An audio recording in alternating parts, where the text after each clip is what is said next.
चार धाम की यात्रा करना जरूरी है। इस यात्रा का आध्यात्मिक महत्व है। जिस व्यक्ति के मन में वैराग्य और धर्म की ज्योति जल रही है उसे यहाँ जरूर जाना चाहिए। ये चार धाम है बद्रीनाथ, द्वारकाधीश, जगन्नाथ, रामेश्वरम। उत्तराखंड में जब बद्रीनाथ धाम की यात्रा करते हैं तब यहाँ स्थित गंगोत्री, यमुनोत्री और केदारनाथ की यात्रा किए बगैर तीर्थ पूरा नहीं माना जाता। कहते हैं भगवान विष्णु बद्रीनाथ में स्नान करते हैं, द्वारकाधीश में वस्त्र पहनते हैं, जगन्नाथ में भोजन करते हैं और रामेश्वरम में विश्राम करते हैं। आज मैं आपको केदारनाथ धाम की रहस्यमय कहानी बताने जा रही हूँ। 12 ज्योतिर्लिंगों में सर्वोच्च केदारनाथ धाम की अनोखी कहानी है। कहते हैं केदारेश्वर ज्योतिर्लिंग के प्राचीन मंदिर का निर्माण पांडवों ने करवाया था। पुराणों के अनुसार केदार महिष अर्थात भैंसे का पिछला अंग है। यहाँ भगवान शिव भूमि में समा गए थे। स्कंद पुराण में भगवान शंकर माता पार्वती से कहते हैं, हे प्राणेश्वरी, यह स्थान उतना ही प्राचीन है जितना कि मैं हूँ। मैंने इसी स्थान पर सृष्टि की रचना के लिए ब्रह्मा के रूप में परम ब्रह्मात्व को प्राप्त किया। तभी से यह स्थान मेरा चिर परिचित आवास है। यह केदारखंड मेरा चिर निवास होने के कारण भूस्वर्ग के समान है। केदारखंड में उल्लेख है, अकृत्वा दर्शनम वैश्यव्य केदार स्याघनानिन यो गच्छेत बद्री तस्य यात्रा निष्फलताम व्रजेत। अर्थात बिना केदारनाथ भगवान के दर्शन किए कोई बद्रीनाथ स्थान की यात्रा करता है तो उसकी यात्रा व्यर्थ हो जाती है।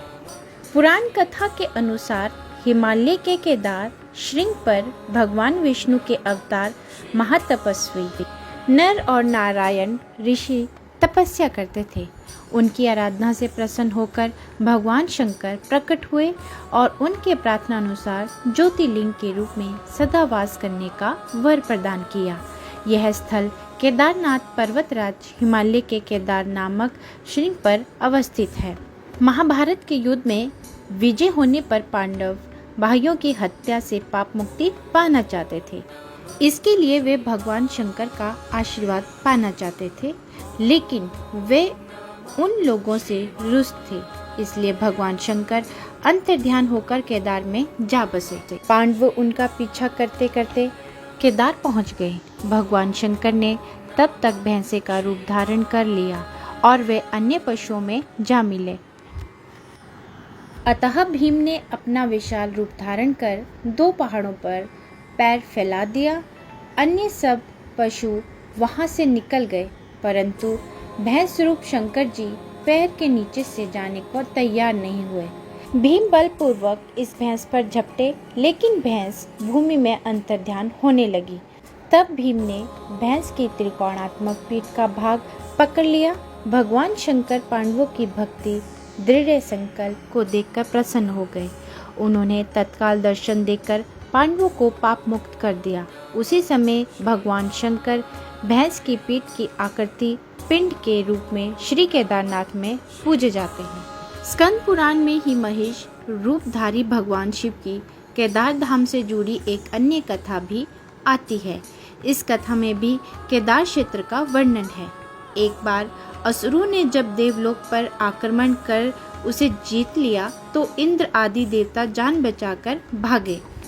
देवराज इंद्र इस संकट से मुक्ति के लिए भोलेनाथ को प्रसन्न करने के लिए केदार क्षेत्र में तप करने लगे। इंद्र के साथ अन्य देवताओं ने भी महादेव की अत्यंत श्रद्धापूर्वक आराधना शुरू की। उनकी तपस्या से भगवान शिव प्रसन्न हुए। महादेव ने उनकी पीड़ा का अंत करने की आकाशवाणी की। महादेव महिष का रूप धारण करके इंद्र के समक्ष धरती को चीरते हुए प्रकट हुए। उन्होंने पीड़ित इंद्र को संतावना देते हुए कहा, देवेंद्र बताओ, मैं इस महिष रूप में किस किस का जल में पटक कर वध कर दूं।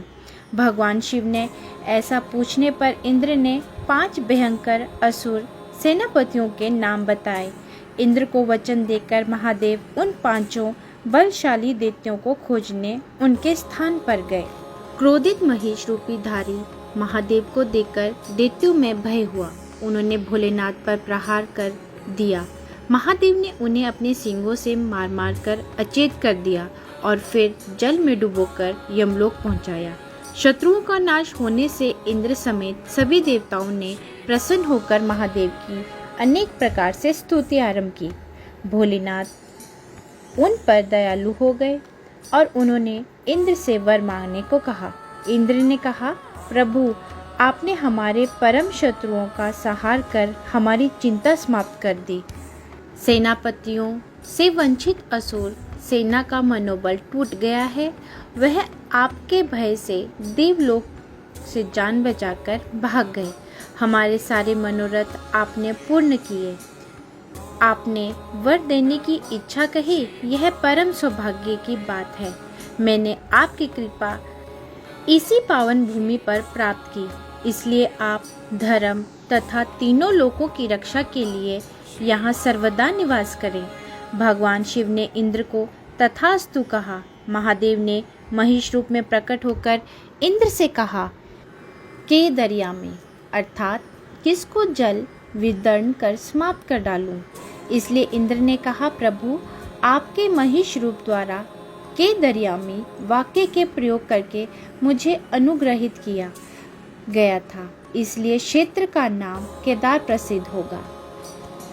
दोनों कथाएं स्कंद पुराण में आती हैं। संभव है कि इंद्र और पांडव दोनों को महादेव ने महिष रूप में दर्शन दिए, इसलिए यहाँ महिष के पृष्ठभाग आकार की पूजा भी होती है।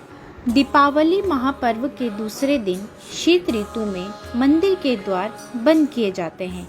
6 महीने तक दीपक जलता रहता है। पुरोहित ससम्मान पट बंद कर भगवान के विग्रह एवं दंडी को 6 महीने तक पहाड़ के नीचे ऊखी मठ में ले जाते हैं। 6 महीने बाद मई महीने में केदारनाथ के कपाट खुलते हैं। 6 महीने तक मंदिर और उसके आसपास कोई नहीं रहता, लेकिन आश्चर्य की बात यह है कि 6 महीने तक दीपक निरंतर जलता रहता है। दोस्तों, अगर आपको मेरी वीडियो पसंद आए तो please like, share and subscribe करना ना भूलें। अगर आपको केदारनाथ की अन्य और जानकारी चाहिए तो प्लीज़ कमेंट बॉक्स में कमेंट कर मुझे बताएं। हर हर महादेव।